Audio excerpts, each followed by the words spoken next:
Mga kasimanwa, ini ang Iloilo News Marathon. Mga balita kahitabo nga dapat ninyo maguluhan bisan din mga babaeng sa kalibutan kintipon agad na parehag sa tag sa Sabado sa hapon diri lamang sa Iloilo News and Events. Ang radyo Facebook sa mga Ilonggo. Ako ang inyong tagbalita, Bert Dalera. Sa atong balita lokal, 41 anyos nga babae patay sa lutang samtang nagabantay sa Tiangge. Ginluthang sa riding tandem sa Guya si Valerie Abantao, 41 anyos, ang kalaparan na rebelo kagabi. Anti sa Itabo, may duwa ka motorsiklo nga nagapakat pa kari nga naglabay sa lugar nga kinalakipan sa Mio kag NMAX. Kag ini ang base sa recording sa CCTV camera malapit sa lugar sa insidente.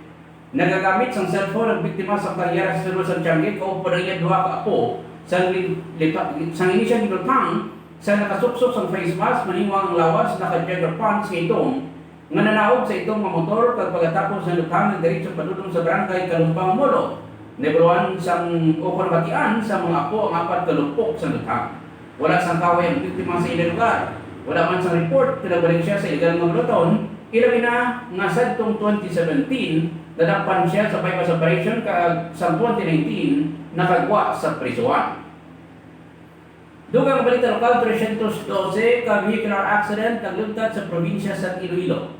Naglugtad sa probinsya sa Iloilo ang 312 ka vehicular accident umpisa Enero 1 tugtog Pebrero 10 sa sinatuig base sa record sa Provincial Investigation, Detection and Management Unit sa Iloilo Police Provincial Office. Ang banwa sa pamilya nagapanguna sa listahan may 53 ka insidente, ginasundan sa Boton may 27 kag Santa Barbara may 19. Kadamuan mga motorsiklo ang impolbado sa aksidente sa Taranon. Ginabanong yan sa kapulisan ang lubos ng paghalong, pagsusok sa protective gears, kamay sa helmet. Masami ng pagtakod sa seatbelt, kag chekerongin ang salakyan antes padalaganon sa dagat. Dugang ang balita lokal, ginakasubo sa Taramuan ang pagtaliwan ni Attorney Elizabeth Doronela sa Pebrero 6, 2020 sa gabi. Sa edad ng 62 anyos, pangot sa nakasuni ng multiple organ failure. Ginasiling ng mga pinaka-beses na nagwa sa loob sa ospital ang anay provincial director sa Comelec, Iloilo. Sinilang sa Enero, ginassign siya sa Comelec Regional Office 6 ikan sa Iloilo Provincial Office. Agod sa bangod manili sa kaimtangan sa iya ikayong lawas. Nebuluan na tungan kahagop sa mga tapos ng media si Doronela. Mapos parapitan kag masami nag-atal sa tion sa luyag na mag-interview sa iya. Dugang balita lokal, narakpan sa bypass operation si Joven Bakuyani Idoble, 32 anyos, soltero, kag-residente sa barangay San Isidro Haro, Iloilo City. Takna alas 2:56 sa hapon, Pebrero 6, 2022 sa barangay San Urtan, Dumaras.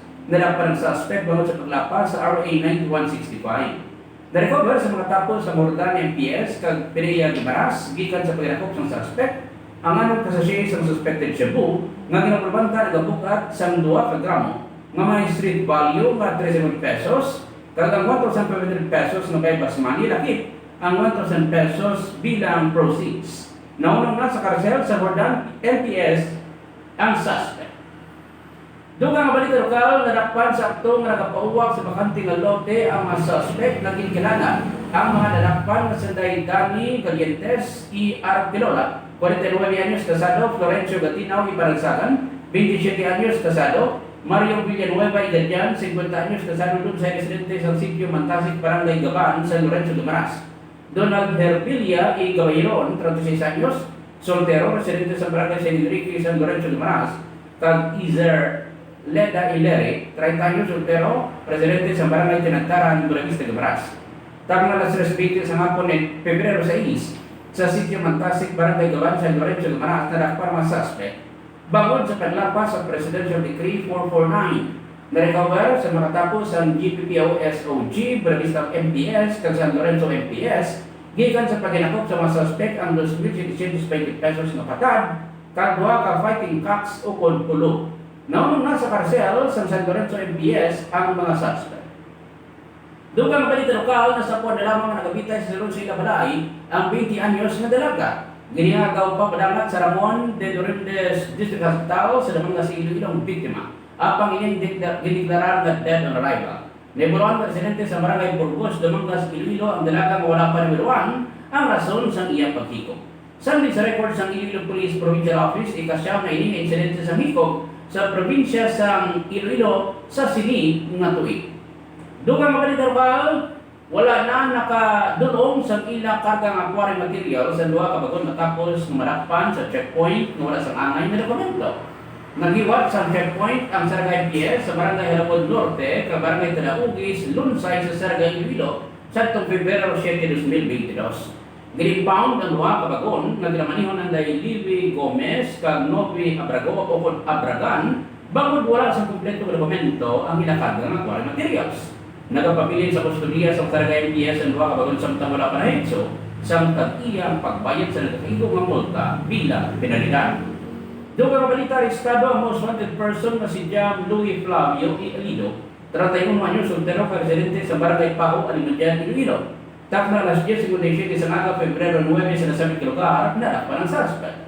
Pagi sa tingog ng pwersa sa Alimandian NPS, kag RMF B6 ginsabihan nila sa warrant of arrest ng suspect para sa kasong attempted murder na may criminal case number 21-86904. Ginrekomendar sa korte ang piyansa na 120 pesos. Yara na sa kustudiya sa Alimandian NPS ang suspect. Doon nga balita lokal, hinyo ni sa Mayor John Aying na maka-avail sa Balay Housing Program yara na sa Support Services Office sa Department of Agrarian Reform. Nakabatong sa kopya ang sulat o sa sulat ang sangguniang panalawigan sa Iloilo gikan sa Department of Agrarian Reform tuloy sa kabitaman sa sulat ni Sara Mayor John Aying para kay DAR Secretary John Castraciones. Angot ini sa kopya sa endorsement ni Attorney Maria Celestina Tam, CISO 3, OIC Assistant Secretary for Legal Affairs, Head Executive Assistant, Office of the Secretary, Department of Agrarian Reform, sa Undersecretary Support Services Office, Department of Agrarian Reform, nga napit sa Disyembre 22, 2021, nga nagatumod sa SP Resolution No. 2021-597, sang sangguniang panalawigan ng Iloilo. Naipuruan ng SP Resolution No. 2021-597, may tigulo resolution endorsing the hearing letter of intent of the Honorable Mayor John Aying of Saragay Iloilo to Secretary John Castraciones of the Department of Agrarian Reform for the availment of Balay Housing Program for the Municipality of Sara, Province of Iloilo. Samtang kapin sa 13.6 milyones pesos nga concreting projects ibatuman sa Boracay Nuevo. Lubos ka nagpasalamat si 4th District Board Member Domingo Oso Jr. kay Governor Arthur Denensor Jr. kag suporta ni Dr. Ferds Biron nga matagan na sa katubanan ng mga proyekto sa Boracay Nuevo, Iloilo. Kabusan na 30.6 million pesos na concreting projects ang nauman nga makatag sa kasulhay sa mapumuli pag sa pagpasimento sa giladanan. Dinalagpan ini isang 4.9 million pesos na concreting projects sa Sitio Dawis, Barangay Lagubang, Boracay Nuevo, kag 8.7 million na concreting project 860 lineal meters sa Barangay Tubungan, Boracay Nuevo. Kabahin ini sa parehong na serbisyo uso ni Board Member Tuli Uso sa ipinalanggang Kampanwa sa Boracay Nuevo kang sa Bukos nga 4th Distrito. Samtang nagkamog ang tatlo kamagabyan nga katapos ang LGBTQ nga sa alias Samantha, Rofa kag Jamila. Lunsay sila mga magkasimaryo sa Barangay Tinagtaran, Buenavista Liberas. Naglunta rin sa litres at gabi sa Pebrero 6. Naginom-inom sila kaupon sa iba't Manila kamagabyan ng mga lalaki. Kaglakip ang amigo ni Jamila nga si alias Adan, 24 anyos, residente sa Barangay Ganawan, Buenavista, Ocon, Nueva Valencia, Liberas. Nasiplatan ni Jamila nga may ginakasakuan sa chat si Adan. Kaginagaw ni Jamila ang cellphone. Kag natukiban na nag-chat sila ni Rufa nga naghagaray kag may tuyo nga itugyan ang iya pagkalalaki. Nag-alsang dugo ni Jamila, gilikop siya sa kakig, nanginapusog siya bangod sa kaimon. Kag iya ginakwat ang daw papel nga Montblanc nga iya ginapupuan kag gipalanding sa luwa niya kamagyan nga napilasan sa ulo. Bangod nga malagyan, parehong may kapaisan sa panit sa Balatyakon. Wala na nagreklamo sa pulis kag sa barangay magtimbang bahay. Gin pa kamaayo ni Jamila mabulagan si Adan nga ngin mahuyang. Anong kapunan ng ilang relasyon habang bangod sa tentasyon, mas gin pa kamaayo ini ni Jamila nga tapuson. Sa karapusan ng balita lokal, tak na alas 10:30 ng gabi, Pebrero 6, nasiplatan sa mga katapusan Green Guard ang nagasampok nga landong. Ang isa tuman kagutom kag masupog nga nagapanginaon. Sa tumas sa kakadami kagdanamit, daw ginsabihan sila sa mabugnaw nga tubig, ginsapar sa mga green guard nga makakasan sa kusog ng lalaki. Malasig na kabalagyo ang katapos sa LGBTQ, wala na nagbalikin ang dalaga na kasigumpit. Nasa pargin sa mga green guard ang tuyong mapaghigop sa katapos ang LGBTQ sa kusog sa lalaki, may asawa kagabataan. Samtang yung pobre na lalaki, wala na kadalagan, bago nagpamatak pa sa iyang pangidalong mga panahon. Ginahunos pa sa ang pantalon na nagatarikod, agot matapunan ang nagatuntun ng hinali na nag-uplong. Gintugyan sa mga green guard ang lalaki sa kaprisan. Ginusisa sa pinakaginutlo, kagintugutan ng makapauli, nagwa siya sa La Paz Police Station kung nasakay sa iyang motorsiklo. Ang insidente natabo sa may esplanade sa Nabitasan, La Paz. Ang ito nagpapangunan natin mga balita lokal sa Silinga Simana. Kaya sa Silinga Mahin sa tuloy ng pagpangalan, dito kita sa mga nagpapangunan ng mga balita nasyonal. Sa Cotabato City, nagpapadayon karon ang madalong investigasyon ng otoridad sa natabo nga ambush. Kung sa rin siya mabatay tatlong nasamaran sa natabo nga ambush sa barangay Kulong Mamis, Gindulungan, Maguindanao, Pasar Las 7 sa aga sining Sabado. Sunod kay Maguindanao PNP spokesperson Lieutenant Faid Kana. Padulong ko tani sa barangay Kitapok, Dato Saudi ang Patuan, Maguindanao ang grupo ni Commander Pags, Mama Saingid alias Black Magic. Sakay sa tatlo ka SUV para sa isa ka Rido settlement. Sa isla ng Magaan, sa wala nakilala nga grupo, paglabot sa barangay Kulong Mamis, Gindulungan, Maguindanao. Sa karon wala pa natubod sa PNP motibo sa pagpangambos kag kung sino ang mga sospetsado. Karapos sa balita nasyonal nagpanghanda karon ang gobyerno sa Pilipinas para sa Alert Level 1 kay lubos na pagsaylo sa COVID-19 pandemic sa endemic state. Ini mo kapako sa Department of Health. Ginsiling ni Health Undersecretary Maria Rosario Vergere ng Alert Level 1 ang maging new normal sa pungsod. Iga-deklarar kung manubo, kung naganubo ang transmission sa kaso, kung total bed utilization, kung mga rate sa paggamit sa intensive care unit ang manubo man. Sunod pa kay Vergere kasi dalot sa new normal, ang mga pagugot ang maging specific na. O kung ipatuman na lamang sa mga lugar na may mataas na peligro sa infeksyon, samtang limitasyon sa kapasidad sa mga establishmento, pagwa man akong pasulod, kag sa transportasyon ang kakasunman. Samtang sa ito nagpapangunan ng mga balita international, ginagawa naman sa World Health Organization, umiyanas ang gamay na lamang nga bahin sa COVID-19 pandemic, ang posible nga matapos na sa siling tuig. Ginsiling ni WHO Director General Tedros Adhanom Ghebreyesus na matawag lamang ini, konstanta porsyento sa populasyon sa kalibutan ang matublokan sa COVID-19 vaccines. Ginpatag sining nga yara sa kapot mismo sa kapungsod ang pagtapos na sa pandemya at hindi ang paginaman sa malakagon ng pagbakuna batok sa COVID-19. Kalungan na sining nagbisita siya sa African Biologics and Vaccines na nagahimo sa pinakauna nga mRNA COVID-19 vaccines na himo sa Africa gamit ang disenyo gikan sa Moderna. Samtang sa atong karabusan ng balita international, ginparawid pa sa Hong Kong ang ilang travel ban bangod sa pamawag sa COVID-19. Nagalabot sa wala pagpungsod ang ginadumihan sa Hong Kong na makasunod sa ilang ang ilang mga pumulyo nga magatakop ini sa Marso 1. O sino man ang pungsod na bawal magsunod? Ginadumihan na magsunod ang ilang mga pumulyo, ginapusan ini sa Australia, Canada, Pilipinas, France, India, Pakistan, US, Nepal, kag Britain.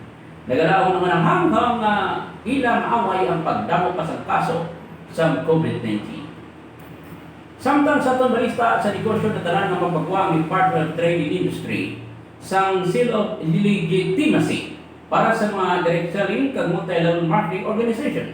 Ginsiling ni DTI Undersecretary Ruth Castello nga nakasulod ini sa pagwa ng Administrative Order 2109 kung ang guidelines on grant of DTI seal of legitimacy for legitimate direct selling and multi-level marketing.